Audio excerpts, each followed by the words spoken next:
Free to you play music? Free to play music. Oh, I'm stupid. Terrible is looking through this house. Bro, he can hear you. Oh, it's the ghost. You giving him a lap dance? How y'all doing? It's your boy JC and welcome back to another game on the channel. Today we playing Stillwater by Studio Clump. What's good, y'all? This one apparently has a great story, visual novel, but I'm in for it. And it has a couple of endings from what I saw in description. So without further ado, let's get into it. Shake my hand. Hopefully you doing good. You're not gonna dap me up? I'm only doing this so I can blind my, it's so bright. All right, so let's get it. Henry. What's up? You got that dog in you? All right, let's do Alt Enter. That's a little trick if you wanna full screen your games or any application. Let's get it. Oh no, they're using the free music. Wait a minute, I've heard this music before. Okay, damn. Build-A-Bear is angry. If y'all haven't watched that, what you doing? Cue card, come on. All right, this is called Stillwater. This is a work of fiction. Resemblance of any real-life people is purely coincidental. Okay. Depictions of horror, mature themes, violence, and strong language. View distraction, blah. Erection. I'm sorry, but I can't stay here anymore, Nina.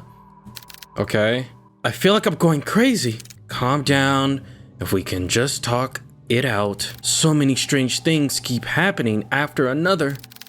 Every day there is a damn dripping sound. I thought it was just something leaking at first, but I check every faucet, every ceiling, every pipeline, and still I hear it everywhere, constantly echoing in my ears. I am Cat Sam, I am. You know, you gonna do a Dr. Seuss? I almost forgot the name. I was about to say Dr. Guess. Ooh, but the water. Find random pools of water just appear out of nowhere, just like the dripping. But it's at night. It's night when it comes. I don't know if it's my paranoia. But I swear I could hear footsteps walking along the hallways, walking on pools of water. They walk, and they walk upstairs, then downstairs, and upstairs and downstairs, and upstairs and downstairs, and upstairs and downstairs, and upstairs and downstairs, and upstairs and downstairs, and upstairs and downstairs. And it goes on and on and on and on and on like that. But somehow it does come to an end. And it ends all in front of your grandfather's room. Nina's like, bro, shut up, dog. I don't pay you to be talking like this. I know that this is a lot, but you have to believe me. No matter how many times I clean, it just won't end. I can't stay here any longer. I'm sorry, Nina. Golly, she's just not having it. It's okay. I understand. Thank you for taking care of my grandfather. Nina, please listen to me. I don't know what's happening around here, but the woman on the phone cautiously looks around before speaking again in a hushed tone. Something is terrible is looking through this house. Bro, he can hear you. Oh, it's the ghost. You giving him a lap dance? Show him what you got. I don't know what it is, but please, as soon as you get back, take your grandfather and just leave this place. Uh-oh. What is that? I can't just leave. That's my home. Please, Nina, this place... It's not safe. I don't know what you saw, but I can't just leave things like this.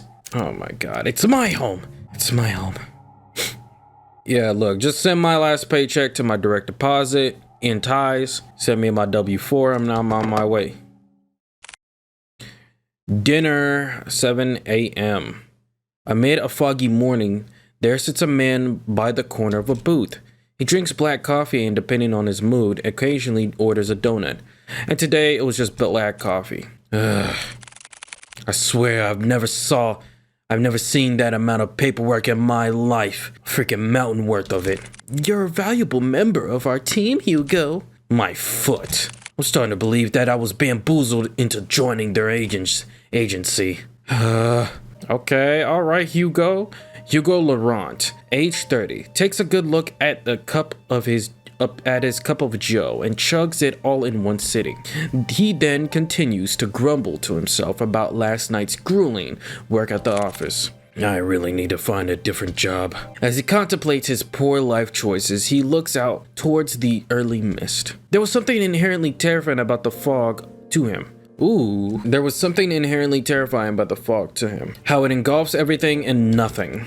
Even if it disappears, it always leaves behind traces. Proof of it remaining. Even in a quaint little town like this, I can't even run from my fate, I guess. Okay, hold up. So he's a detective, a young boy detective at work. Hugo finally stares at the compiled newspaper clippings he put together. Some of them are from recent events, but mainly all were past headlines of missing person cases.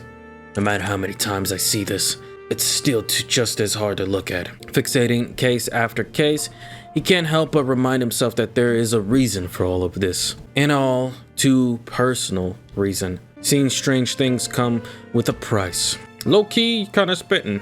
In the end, I'm the one doing this to myself. Sounds rough. Mind if I join? An annoying, familiar voice interrupts his train of thought. He slowly looks up to see the one responsible, although reluctantly. Good morning, Hugo. Hugo scowls and turns away from him.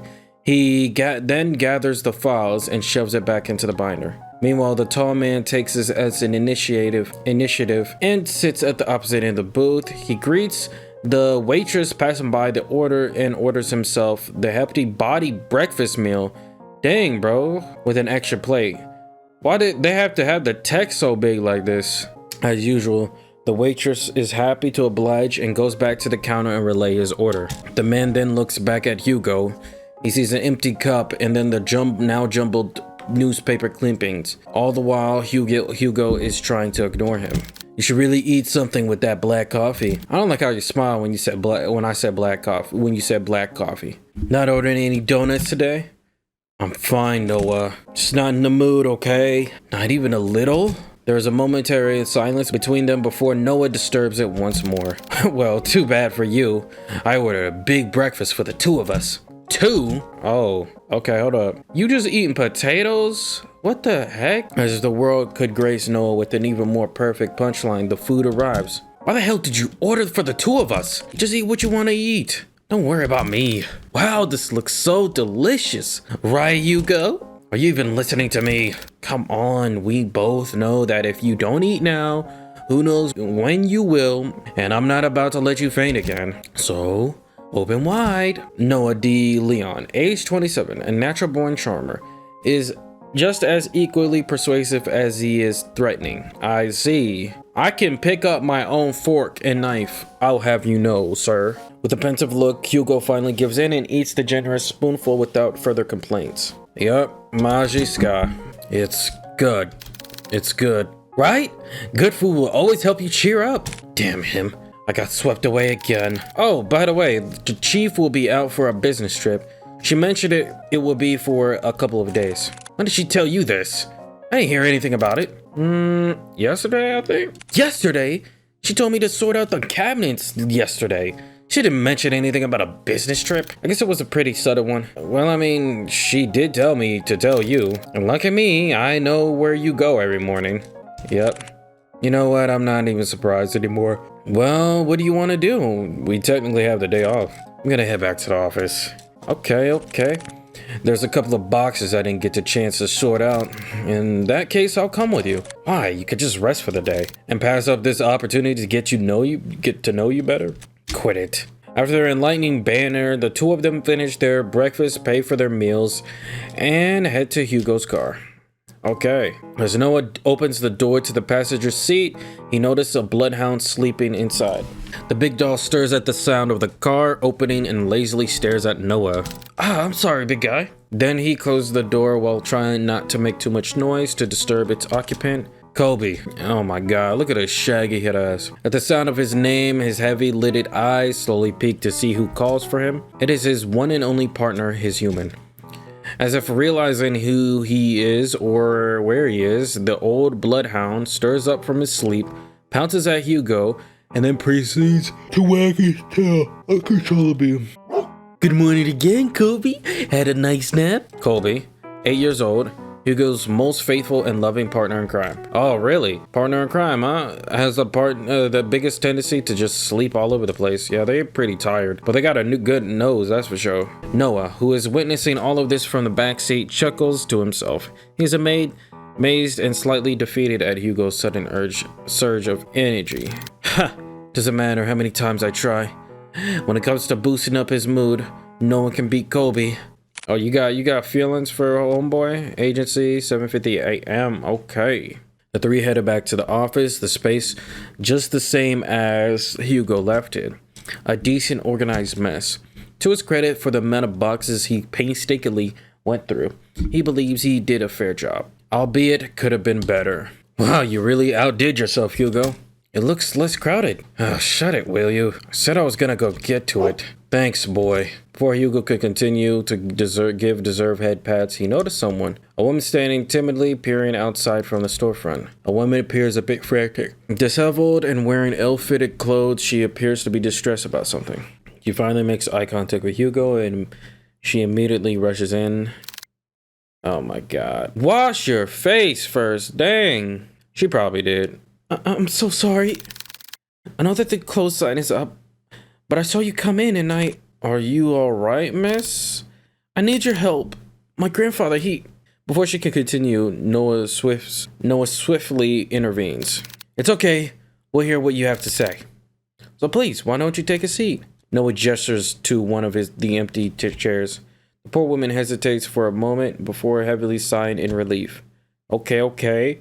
She then walks towards the corner of the room and sits on the sofa. Can you start off by telling us your name? I'm sorry for earlier.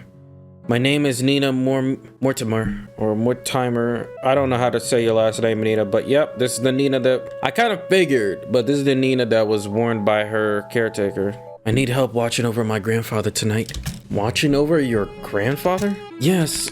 I'm sorry, Miss Mortimer, but I don't quite understand. Is he in danger? I'm afraid he is. Miss Mortimer, if that is the case, wouldn't contacting the police be better? No! I've tried requesting their help, but all they gave me was the same answer. Jesus. Calm down, ma'am. We will help you, okay? There's nothing they can do about it. If only I knew who Lewis was. Lewis? Nina fidgets at the name. She looks to the side before reaching out from her bag for an antique letter. My grandfather, he received a cryptic message the other day. It didn't come with an address or the name of the sender. However, the thing I did pick up was the name. As she hands over the letter, Hugo notices her hand slightly shaking. Whatever lies in this note must have shaken her this badly. Delicately, Hugo removes the content of the envelope and unfolds it. At first glance, it seems like any normal written message. A person named Lewis asking the other, Henry, to come meet him by the lake at midnight, needing to share something important with him. However, what's eerily striking about this letter is not the message itself. Rather, at the bottom of the page, a sentence far more disturbing is written. I am coming for you, Henry. Golly, bruh. Were there any other letters like this?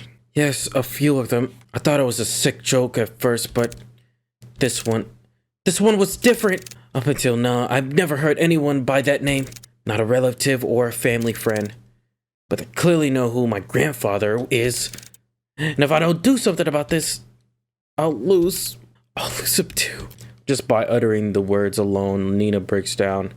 Oh, great. Hiding away her tear-streaked face, she begins to quietly sob to herself. As an act of comfort, Colby sits closely to Nina while Noah fetches tissues for her. Hugo, on the other hand, is puzzled. This very well could have been a prank, but she seems certain that whoever or whatever this Lewis person is, they're coming. Interesting, okay. So we're getting some little backdrop of the characters and, you know, what Nina's predicament. Do you want more tissues? I'll do it. I'll take on your case. For a moment, silence fills the room. Only stares are directed at Hugo until Nina finally stands up and walks towards him. You'll take it? Hugo simply nods. Thank you. Thank you. You don't know how much this means to me. We're glad to help, Miss Nina. Nina's fine. Well, Nina, we'll do our best. Nina slightly smiles at Hugo before reaching into her bag once more and taking out a note. Okay. This is my address. I'll be sure to greet you once you get there, detective. She politely bows once more before heading to her car and drives back home. Once out of sight, Hugo turns to look at his cluttered desk. Still messy, but presentable. I guess I'll have to sort these out later. Again. Yup. Okay. Messy, but Hugo's one of them people that gets the job done and he does it well. Don't doubt his skills or I'ma pick you in the face. Hey, I'm talking to you. Bruh. From the ongoing downpour to the quietest hums of the car, they sit in silence. Still miles off from their destination, Hugo constantly checks the rearview mirror. Noah, who usually chats his ear off by now, sits completely still. He looks out to the passing street lights, reserved and distant. Hey, you sound a lot quieter than usual. What's wrong? This is a surprise. Have you been looking at me, Hugo? No, you idiot. You usually just talk a lot. That's all. So do you miss me talking a lot? Just say it. I didn't want to offend Nina earlier, so I kept quiet until she finished. But it's her last name that caught me off guard. Have you heard about the Mortimers? They're a pretty distinguished family. Well, they used to be. What do you mean? They've been struck with so many tragedies that over time people just begin to believe that they were cursed or something. Every other year I would see a headline on the local news about one of the family members' deaths. And you know what's strange? All of them have been labeled as accidents. No foul play, no nothing. Just another unfortunate event for the family. Maybe I understand why she wouldn't go to the police. She probably thought they perceived her as a paranoid or hysterical. Or worse, crazy. I can't imagine all of this for Nina. And most of all, who knows what we'll find there.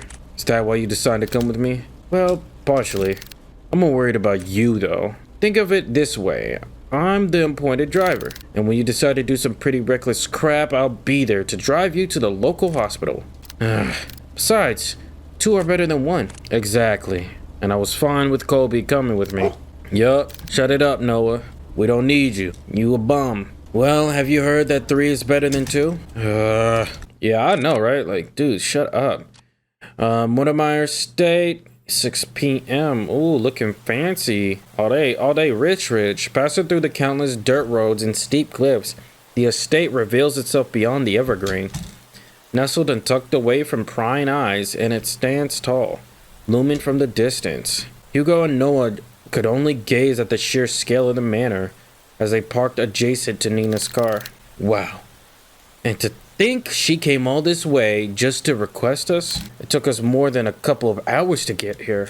Dang, hours? She must be broke. She my situation. She may be living around with a bunch of rich people, but don't mean that you got money. Maybe she really didn't have a choice. What do you mean? Come on, she's waiting for us.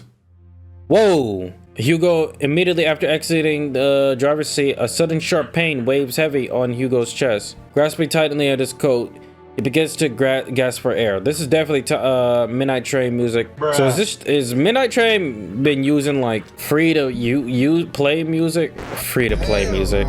Oh, I'm stupid. Grasping tightly at his coat, he begins to grasp for air. His gaze hazes as he leans close to the car. Like a fish drawn out from the sea, he desperately heaves. I like the little motion blur effect. But this ache as he harbors pales in comparison to a pain far more excruciating. Is it the house? No. Something far more sinister. He feels it.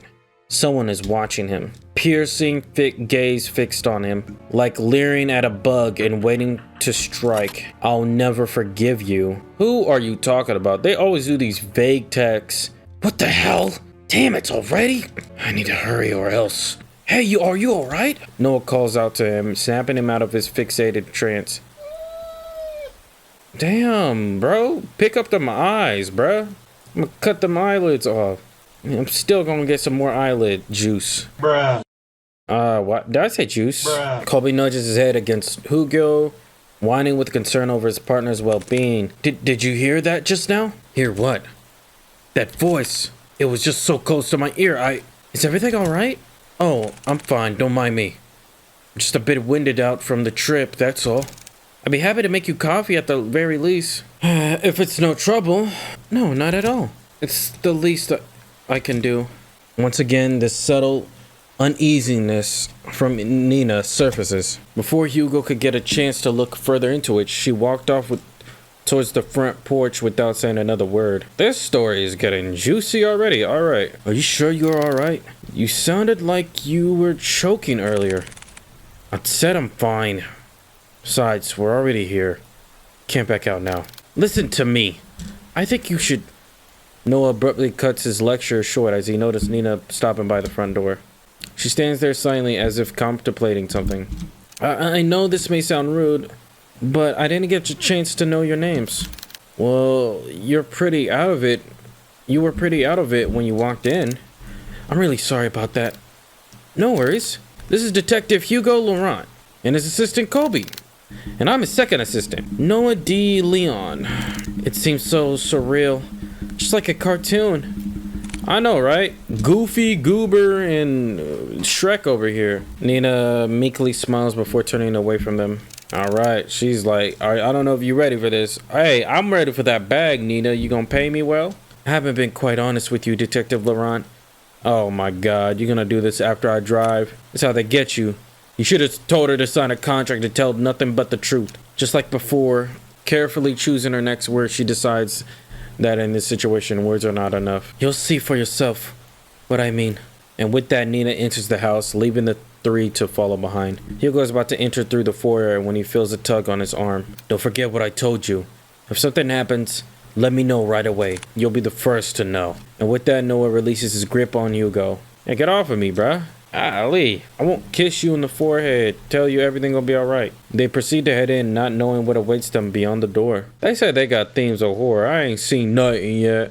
Alright, there he is. I'm gonna slap him up a bit, throw him out that window, and get him a bath. Greeted with a brightly lit hallway, Hugo notes that the interior is just as grand. Adorned with floral accents and antique paintings, it exudes an elegant charm found only in a resplendent house such as this.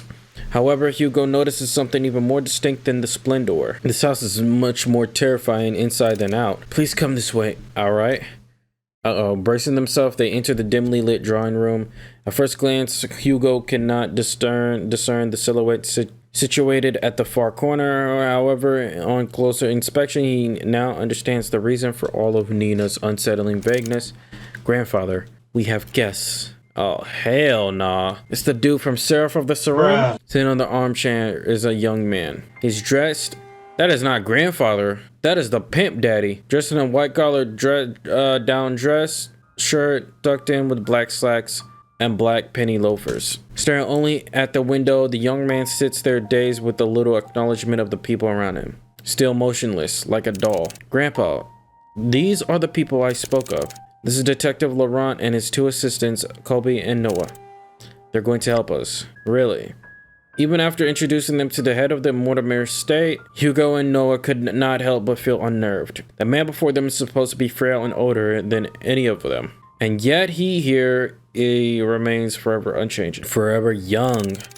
They've come a long way, so I'll be making some coffee. Would you also like some, Grandpa? He low-key, I'm not gonna lie, he looked like he killed all the Mortimer and became Itachi. Like, what the heck? Young man does still not the young man, what does that even mean? Like, he's a grandpa, but you call him Oyaji, but he's still young man.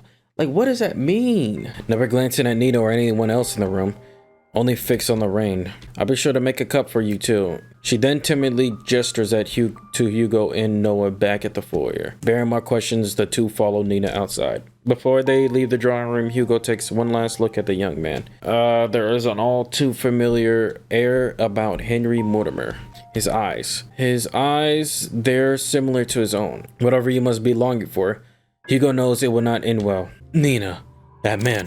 Yes, he's my grandfather. The one I asked you all to watch over. I know this is hard to believe, but Nina draws something out from her pocket. An antique picture of the young man with the slick back hair wearing a luxurious suit. He appears to be poised and refined. A complete contrast to the current Henry Mortimer. This isn't much to go by, but I swear he's the same person. Then why does he look so young? Okay, so that's some like questionable stuff right there. Like, okay, what's going on? Is he a vampire? I mean, I did just mention Seraph of the Serum. She can't explain it. It happened a few nights ago. I was on my way to get a cup of tea, then when I heard a loud thud coming from my grandfather's room. I was worried that something fell over, so I went to go check. When I opened the door, I found him collapsed on the ground. I rushed to help him up. Oh my god, these expressions are crazy. The artist is going crazy. I rushed to help him, but when I did, he looked so different. So many things rushed into my head, and yet he felt so familiar to me. He wore the same clothes my grandpa wore that night. His face, I recognized his face. He looked younger. It was also the same night I found that letter. I was next to him. Already opened. I'm sorry again for all of this. No matter who I went to, they either said something was wrong with me or my family. Everything going on, maybe they're right. The pools of water, the dripping sounds, the letter, and now this. Maybe my family is really they're not. Curses aren't real. Detective? I think we easily get too involved in believing that sort of thing exists. In reality, the one who fixates on it feeds off of it. Spoken like a true king. I'm gonna say it right there. All right, y'all, and I think we will stop it there. So this is Stillwater. Pretty impressive so far. Honestly, for a visual novel, this is already turning up my gears. You know, you guys know me. I play visual novels on this game, on this channel frequently, so anything like this just perks me up to see like the story, the dialogue, and the little animation and all what's occurring so far is pretty dope. I really like it. It seems like it's tying itself together pretty well. We're getting to the climax point. I can't wait to figure it out what it is. I actually wonder if we're gonna actually do the detective work or it's just all gonna be dialogue. And you see what's spitting too about like how people want to believe what they want to believe. That's the get a distraction or something different or new, you know. So I find this all interesting. I find this pretty cool, and I'm interested to see what's gonna happen. 5 likes as usual. I think I'm probably gonna finish it whether you guys hit the like goal or not. Hey, it's just one of those situations like a normal lost phone. I'm just interested in it. I want to see through it. So y'all with me, hit that subscribe button, follow the social medias to support, and stay tuned just in case I do an update and I don't do it in video form, you know what I'm saying? That's all you gotta do. And we out this hoe. Let me know your theories down below. And y'all stay blessed and keep your head strong, and I will see you when I see you. Peace.